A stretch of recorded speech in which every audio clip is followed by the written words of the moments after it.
Bismillahirrahmanirrahim. Assalamualaikum warahmatullahi wabarakatuh. Alhamdulillahirrahmanirrahim. Hari ini kita bisa melanjutkan pembahasan.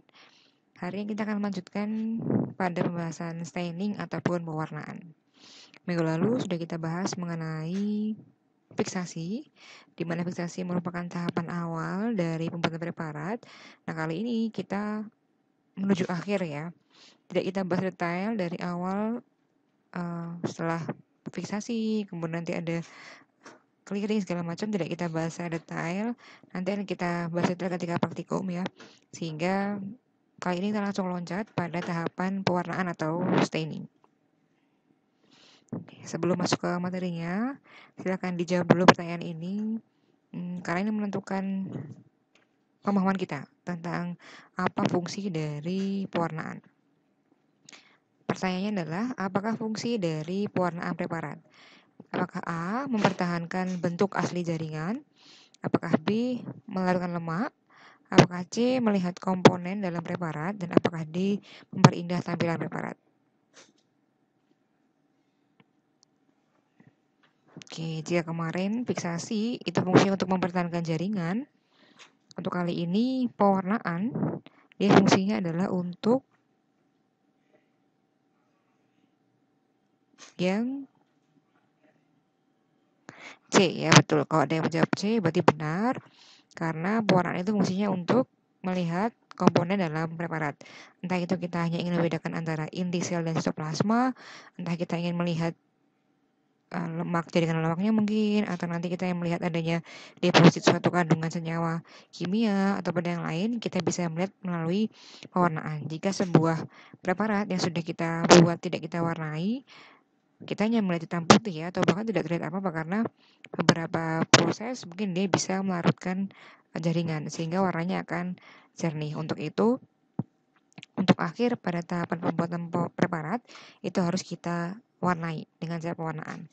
Sehingga bukan A, mempertahankan bentuk asli jaringan itu merupakan fungsi dari fiksasi kemarin ya. Untuk B, melakukan lemak itu juga bukan fungsi dari pewarnaan, sekalipun ketika proses pewarnaan nanti mungkin ada beberapa tipe pewarna yang akan melarutkan lemak, tapi itu bukan fungsi utamanya. Karena justru ada pewarnaan yang dia fungsinya untuk mengamati kandungan lemak. Kemudian yang D juga bukan ya, memperindah tampilan kan bukan tujuan penting lah dari pewarnaan ini. Begitu. Untuk itu kita sudah sepakat bahwa pewarnaan berfungsi untuk melihat komponen dalam preparat. Mari kita langsung masuk ke materinya.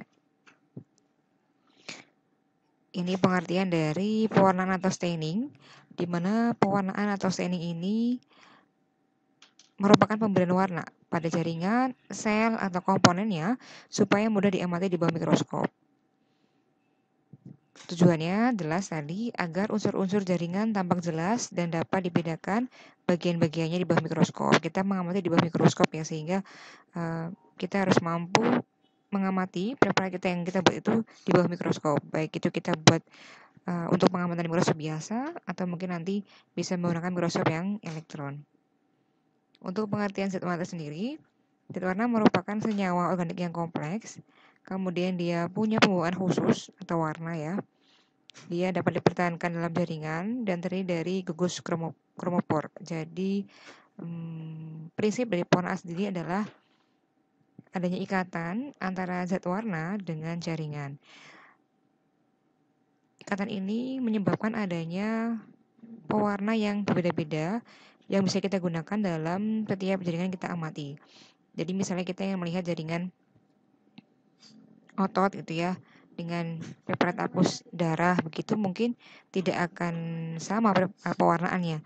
Karena dengan tujuan yang berbeda, itu kita bisa menggunakan pewarnaan yang berbeda. Tidak bisa kita samaratakan dengan pewarna jenis tertentu. Untuk pewarna yang umum, kita tahu mungkin bisa menggunakan hematoksilin eusin jika kita hanya ingin melihat perbandingan antara inti sel dan juga sitoplasmanya. Tapi jika kita ingin melihat pewarna khusus, kita ingin melihat suatu senyawa yang lain, kita bisa menggunakan pewarna yang lain, tidak menggunakan hematoksilin eusin, gitu ya. prinsip dari pewarnaan, di mana zat warna ini banyak jenisnya, sifatnya bermacam-macam, dan juga dia memiliki afinitas terhadap sel dan bagian-bagian yang berbeda-beda pula. Seperti halnya dengan kemarin fiksasi, kita harus tahu dengan apa yang kita akan amati. Pada pewarnaan juga sama. Dalam proses nanti ketika dari awal ya fiksasi, kemudian nanti ada clearing gitu ya, ada pembersihan menggunakan alkohol, menggunakan toluol. Jika yang kita amati, misalnya kita ingin mengamati jaringan lemak, itu akan larut di awal. Nah, kita amati kosong, tidak ada lemaknya. Untuk itu kita harus memahami dulu jaringan apa yang kita amati dan sifatnya seperti apa, sehingga kita bisa melakukan tahapan-tahapan yang tepat, begitu pula dengan pewarnaan yang tepat.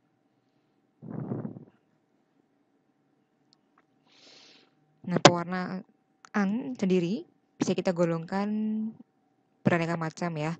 Bisa kita golongkan dari sifat asam basanya, ada pelarut yang bersifat asam, ada pelarut yang bersifat basa. Ini menentukan nanti dia terikat pada jaringan yang sifatnya asam basa pula.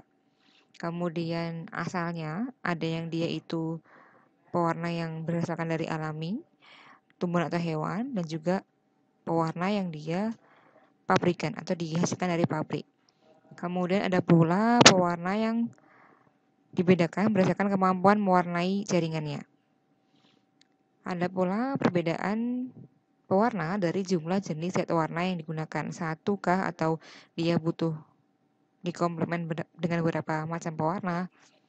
Kemudian pengaruh zat warna terhadap bahan yang diwarnai. Ada yang dia langsung bisa mewarnai, ada yang dia harus menggunakan mordant atau senyawa penguat terlebih dahulu. Kemudian cara pemberian zat warnanya, apakah dia harus diberikan satu persatu bergantian atau bisa diberikan bersamaan. Pada yang lain juga ada penggolongan berdasarkan tebal tipisnya warna yang dihasilkan. Ini beberapa penggolongan dari pewarnaan yang bisa kita jadikan nanti dasar dari pemilihan pewarna apa yang kita pilih untuk jaringan yang kita lihat. Yang pertama ada penggolongan berdasarkan sifat asam basa. Untuk pewarna yang bersifat asam, itu yang saya digunakan adalah eusin ya. Selain itu ada asid fusin. Di mana zat warna asam ini, garam dari asam membawa warna dan radikal basa tak berwarna. Sementara warna basa ini misalnya pada hematoxylin ya. Hematoxylin eusin ini pewarna yang sangat umum untuk membedakan inti yang nanti akan terwarna oleh hematoxylin, dia berwarna biru, dan sitoplasma itu akan berwarna merah muda karena terwarnai oleh eusin. Jadi si asam basa ini akan menentukan di manakah zat warnanya akan terikat. Inti tadi, kenapa dia terwarna hematoxylin eusin yang bersifat basa? Karena pada inti dia bersifat asam, sehingga zat asam akan menarik zat basa. Sementara sitoplasma dia bersifat basa, sehingga dia akan menarik pewarna yang sifatnya asam. Begitu ya, itu sangat umum sekali, hanya basic dasar pemilihan hematoxylin eusin. Kemudian pewarna dari asalnya. Ada yang berasal dari alam, ada yang berasal dari sintetis. Jelas ya dilihat dari namanya, pembedanya. Zat warna alam ini didapatkan dari alam, baik itu dari tumbuhan ataupun dari hewan. Zat pewarna dari tumbuhan misalnya ini ada hematoxylin tadi, dia berasal dari tumbuhan hematoxylin campecyanum. Ya, tadi dia hematoxylin mewarnai warna biru. Kemudian ada pewarna karmin itu berasal dari hewan Coccus cacti betina. Dia merupakan pewarna yang seperti ini. Oh, di gambar ini tidak saya tampilkan ya. Nah, nanti mungkin di bawah ada. Kemudian untuk zat sintetis ini berasal dari pabrik. Misalnya basifusin itu berasal dari pabrik.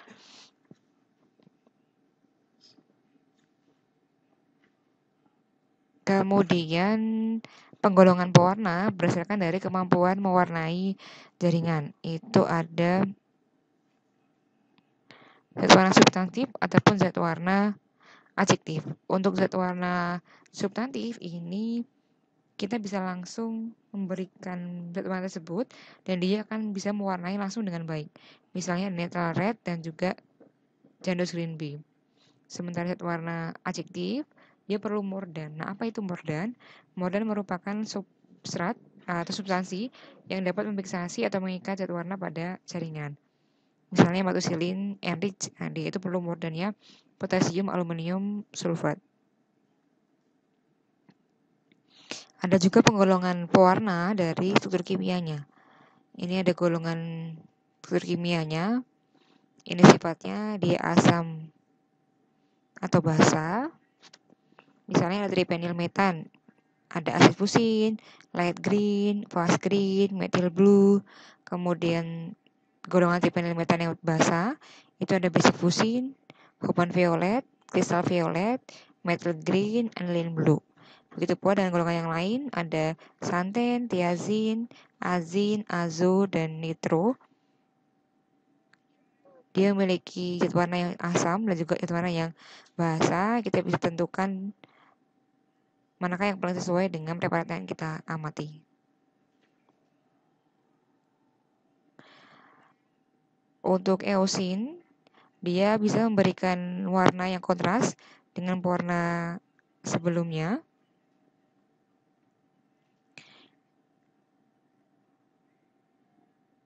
Eosin jika diberikan bersamaan dengan methylene blue dalam pewarna May Grunwald itu bisa digunakan untuk pewarna darah. Eosin juga sering digunakan bersama dengan hematoxylin menjadi hematoxylin eosin tadi, dia paling umum digunakan.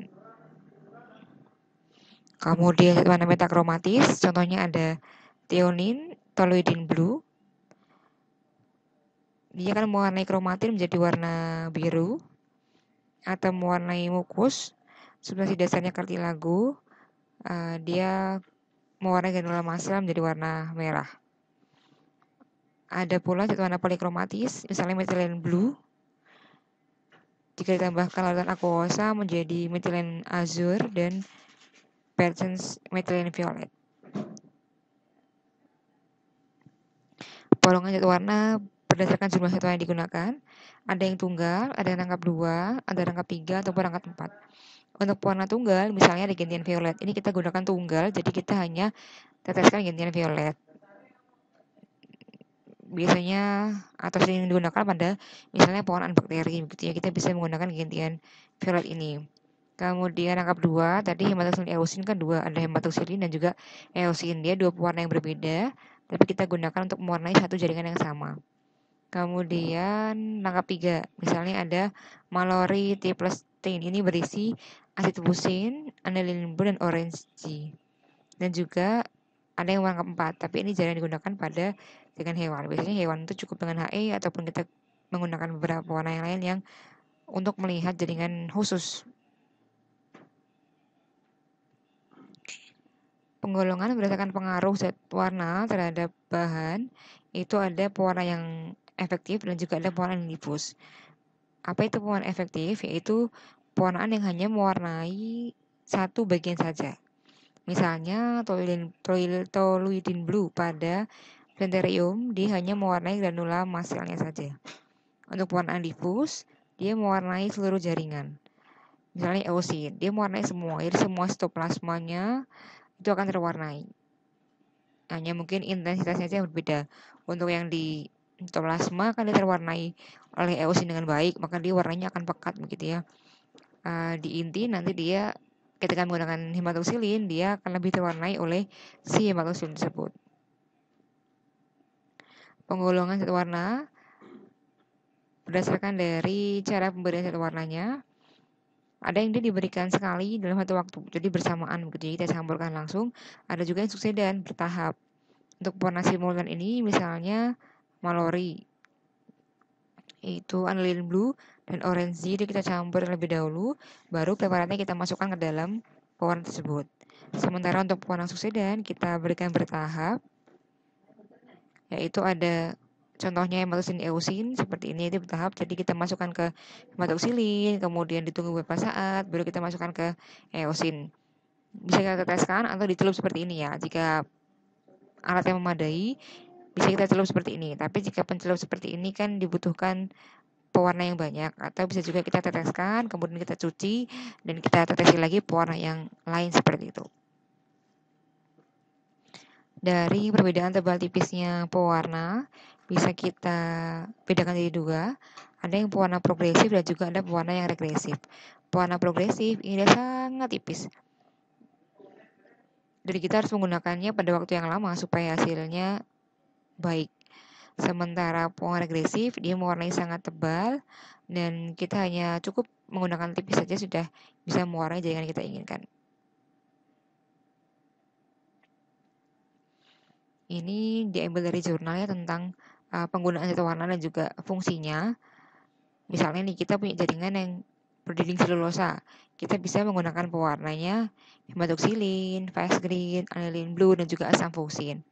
Misalnya kita hanya ingin melihat sitoplasma dari suatu sel jaringan yang kita amati, kita bisa menggunakan eosin, erythrosin fast green, orange G, seperti itu ya. Kemudian misalnya kita ingin melihat DNA dan RNA, kita bisa menggunakan methyl green sironin. Beberapa warna mungkin ada yang khusus ya. Kita hanya ingin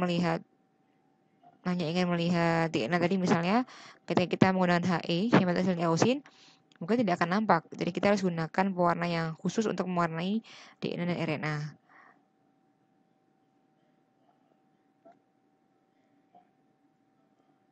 Nah ya, kemudian ini mengenai zat warna juga pelarutnya, di mana masing-masing zat warna itu karena dia mempunyai komponen kimia yang berbeda, maka pelarutnya pun juga berbeda-beda.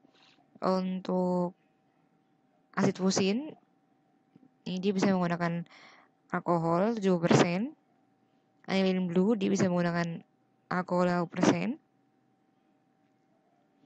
eosin yang sering digunakan bisa menggunakan alkohol 95%, safranin dia bisa menggunakan alkohol 50 hingga 90%.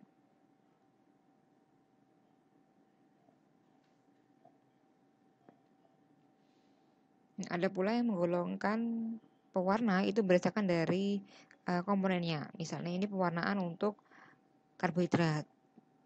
Karena pewarnaan karbohidrat ini ada beberapa macam ya. Kemarin ketika di fiksasi sempat kita singgung di mana ada pewarna yang dia khusus untuk mewarnai karbohidrat. Misalnya seperti warna Alcyan Blue itu hanya untuk mewarnai karbohidrat yang sifatnya asam. Atau periodic acid shift dia hanya untuk mewarnai karbohidrat yang netral. Kemudian ada pewarna untuk mewarnai amyloid. Kemudian ini pewarna yang hanya untuk mewarnai RNA dan DNA tadi ya. Atau pewarna yang hanya untuk mewarnai lipid. Lipid ini sangat berhati-hati dalam hal tahapan-tahapannya. Karena penggunaan alkohol, cilol di awal itu sangat akan mempengaruhi kandungan lemak pada jaringan. Jadi kita harus hati-hati ketika kita akan mewarnai lipid. Kita bisa menggunakan freeze drying, jadi pembuatan preparat beku untuk mengamati lipid stains ini. Kemudian pewarna untuk mikroorganisme juga berbeda. Untuk mikroorganisme ini kita tahu bahwa dia mempunyai dinding sel yang mengandung peptid glikan. Adanya peptid glikan ini berbeda antara bakteri yang dia strain positif atau gram positif dan juga gram yang negatif. Adanya perbedaan peptid glikan ini menyebabkan adanya pewarnaan yang berbeda karena tadi sifat si peptid glikan yang berbeda, maka dia harus diberikan pewarnaan juga yang berbeda. Kemudian ingin mewarnai connective tissue stains, ini juga berbeda-beda ya. Ada yang untuk mewarnai pigmen ataupun mineral. Jadi beberapa klasifikasi ini menggolongkan dari kandungan yang dimiliki oleh jaringan tersebut. Contoh pewarna-pewarna yang digunakan untuk mewarnai lemak misalnya, kita bisa menggunakan oil red, kita bisa menggunakan Sudan 3 dan juga Sudan black ini ya. Kemudian jika kita ingin menggunakan karbohidrat pewarna karbohidrat khusus, kita bisa menggunakan PAS, periodic acid shift, yang nanti dia akan mewarnai karbohidrat netral menjadi warnanya magenta. Kemudian ada Alcyan Blue method, dia mewarnai karbohidrat asam berwarna biru. Kemudian ada kombinasi antara Alcyan Blue dan juga PAS teknik. Kemudian Muki Karmin teknik, Colloidal Iron teknik, metachromatic staining, iodine staining for glycogen, dan juga enzymatic digestion technique. Jadi ada banyak, tergantung kita tadi mau pilih yang mana untuk jaringan yang kita ingin lihat. Nah, ini kita lihat hasilnya ya. Jadi pewarnaan untuk hematoxylin eosin seperti ini, dia ada warna merah muda dan juga ada warna biru di bagian inti-intinya, karena tadi hematoxylin eosin itu mewarnai biru pada inti sel dan juga merah muda pada sitoplasma. Misalnya ini bisa mewarnai untuk jaringan tingkat longgar, kita bisa gunakan si hematoxylin eosin ini. Kemudian tadi ini hasil dari Alcian Blue tadi, di mana dia akan berwarna biru seperti ini, berarti dia mengandung karbohidrat yang berwarna asam. Mengapa dia bisa berwarna biru? Karena adanya ikatan gugus hidroksil dengan si pewarna Alcian Blue tadi. Kemudian ini pas periodic acid shift, dia itu berwarna magenta, berarti dia mengandung karbohidrat yang bersifat netral. Sementara yang atas ini merupakan lektin. Lektin itu mewarnai kandungan gula residu dan zat kompleks.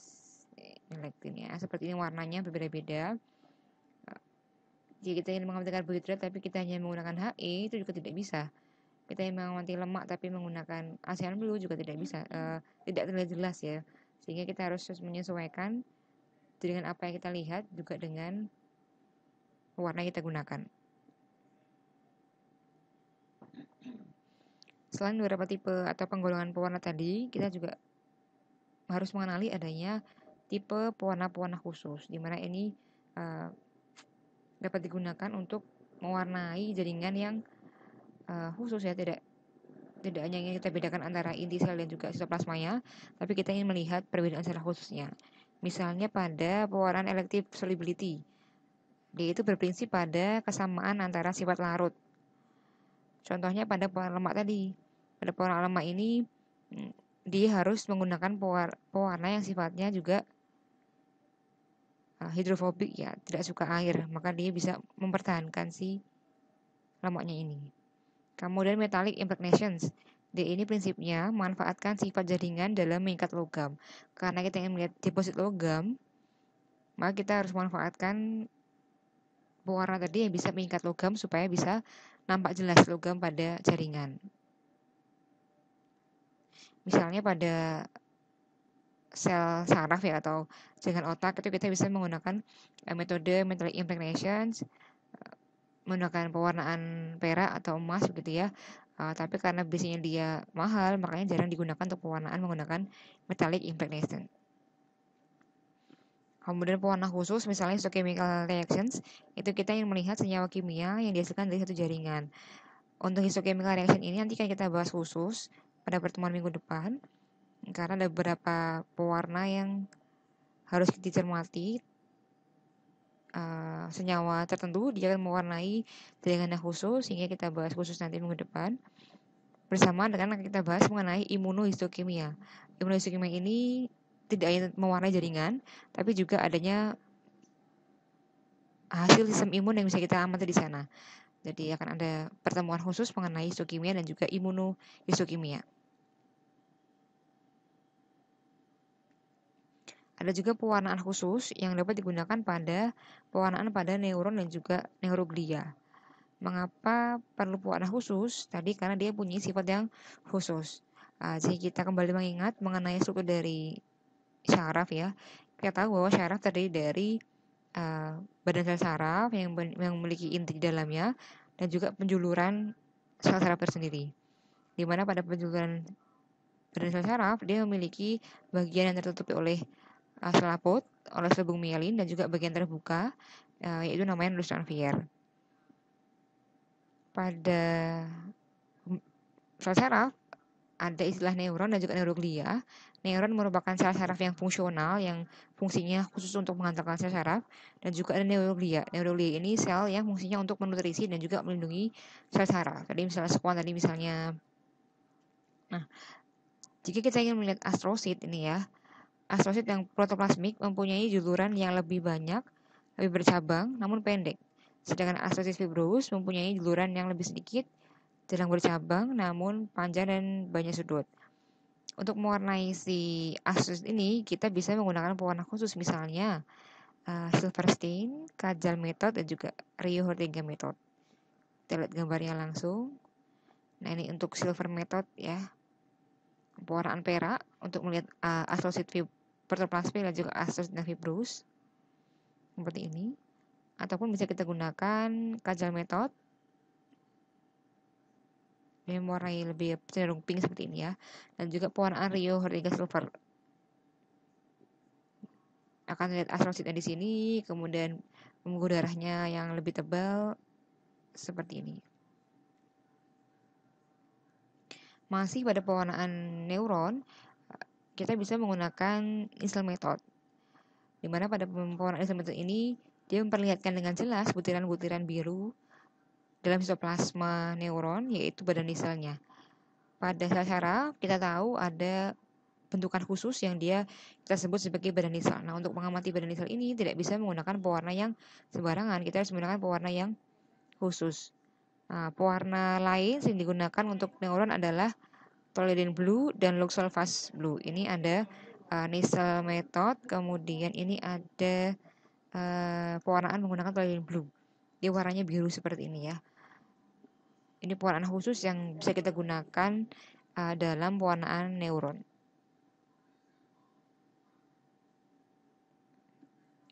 Sedikit pengenalan mengenai tahap pewarnaan. Yang paling umum kita bahas lebih dahulu tentang pewarnaan hematoxylin eosin. Untuk sampai pada tahap pewarnaan, ada beberapa tahapan-tahapan sebelumnya yang harus sesuai. Karena jika salah dalam tahapan sebelumnya, pada tahapan pewarnaan juga akan susah ketika kita ingin mengamati jaringan yang diwarnai. Untuk hematoxylin eosin ya, setelah kita lakukan beberapa tahapan, ini jika kita menggunakan metode parafin. Jika kita tidak menggunakan metode parafin, setelah kita fiksasi, bisa lanjut langsung ke HI. Tapi jika kita menggunakan metode parafin, maka harus diawali menggunakan deparafinisasi, yaitu menghilangkan parafin dari jaringan. Untuk deparafinisasi atau deparafinasi, kita bisa menggunakan silol. Bisa menggunakan silol 1 dan silol 2 masing-masing selama 2 menit. Dimana fungsinya tadi untuk menghilangkan parafin, supaya yang kita amati itu adalah jaringan yang sudah kita siapkan dan juga si parafin ini tidak mengganggu pengikatan zat warna. Setelah kita larutkan dalam silol ini harus kita hilangkan menggunakan alkohol melalui proses rehidrasi. Untuk proses rehidrasi di sini kita menggunakan alkohol bertingkat dari alkohol 96, 90, 80, 70, dan juga 50, di mana masing-masing itu selama 2 menit. Nah, pada tahapan ini tadi jika kita ingin mengobati lemak, itu tidak bisa kita gunakan karena nanti lemak akan larut pada alkohol. Kemudian dilakukan pencucian dengan aquadea selama 1 menit. Baru akhirnya kita bisa lanjut pada pewarnaan, yaitu kita warnai dengan hematoxylin terlebih dahulu selama 3 hingga 5 menit. Kemudian dicuci dengan air selama 1 menit. Kemudian dilakukan pewarnaan menggunakan pewarna selanjutnya.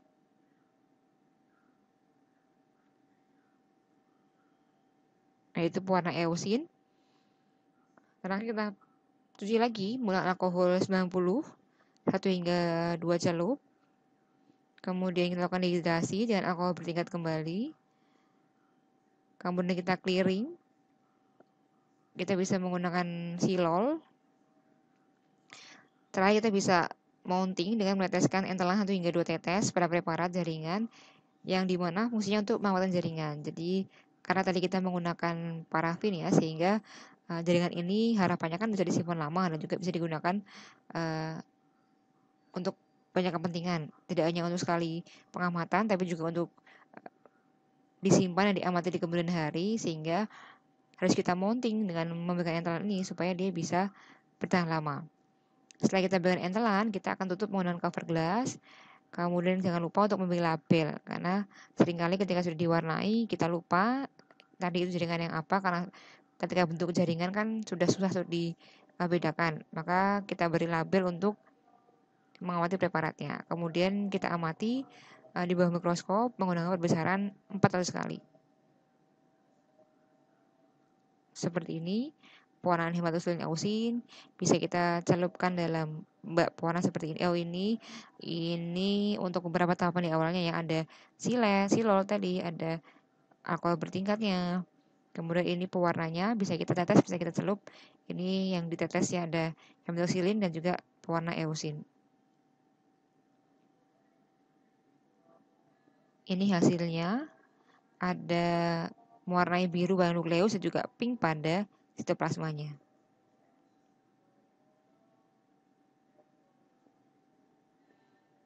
Ini contoh-contoh pewarnaan HE pada ginjal, hati, dan juga paru. Prinsipnya HE dapat digunakan pada semua organ atau jaringan jika memang kita hanya ingin membedakan antara inti dan juga sitoplasmanya. Seperti ini, kita hanya ingin melihat gambaran kasar seperti ini ya. Kita tidak ingin melihat kandungan khususnya, maka kita bisa menggunakan hematoxylin eusin. Ini tahapan ASEAN Blue, ini hanya untuk pengenalan saja. Nanti di bagian topik mengenai pewarnaan histokimia juga ingin dibahas lagi mengenai pewarnaan ASEAN Blue, kemudian pewarnaan PAS, Pelic acid shift, dan juga pewarnaan lektin yang akan dibahas kembali. Untuk pewarnaan ASEAN Blue sama, karena ini ceritanya kita menggunakan metode parafin, maka diawali dengan deparafinisasi. Menggunakan alkohol bertingkat, kemudian kita turunkan pH-nya menggunakan asam asetat dalam suhu ruang, baru kita rendam dalam ASEAN Blue selama 30 menit. Kita cuci menggunakan asam asetat selama 5 menit. Kita ulang 3 kali. Kemudian cuci menggunakan Aquades sebanyak 3 kali juga selama 5 menit. Baru kita cek di mikroskop. Kita cuci kembali preparat kita, kemudian kita dehidrasi dan penjernihan dalam larutan silol dan penutupan dengan gelas penutup. Baru kita bisa amati dengan jelas di bawah mikroskop. Ini hasil pewarnaan ASEAN Blue-nya. Di mana ASEAN Blue tadi dia akan mewarnai karbohidrat asam menjadi warna biru. Jadi ketika kita mewarnai jaringan, dia punya warna biru pada ASEAN Blue, berarti dia mengandung karbohidrat asam begitu ya. Ini untuk tahapan pewarnaan periodic acid shift, di mana pada pewarnaan ini kita gunakan reagen shift selama 15 hingga 30 menit. Kemudian kita cuci menggunakan air sulfit. Kemudian kita cuci menggunakan Aquades. Kita warnai menggunakan hematoxylin. Kemudian cuci kembali hingga akhirnya kita bisa mengamati. Sebelumnya disediakan dulu menggunakan silol ya. Ini hasil pewarnaan pasnya, dimana jika dia berwarna magenta berarti dia mengandung karbohidrat yang netral. Ini untuk pewarnaan lektin. Lektin tadi untuk mengamati kandungan residu gula dan juga zat kompleks. Langkahnya ya. Ini hasil dari pewarnaan lektin.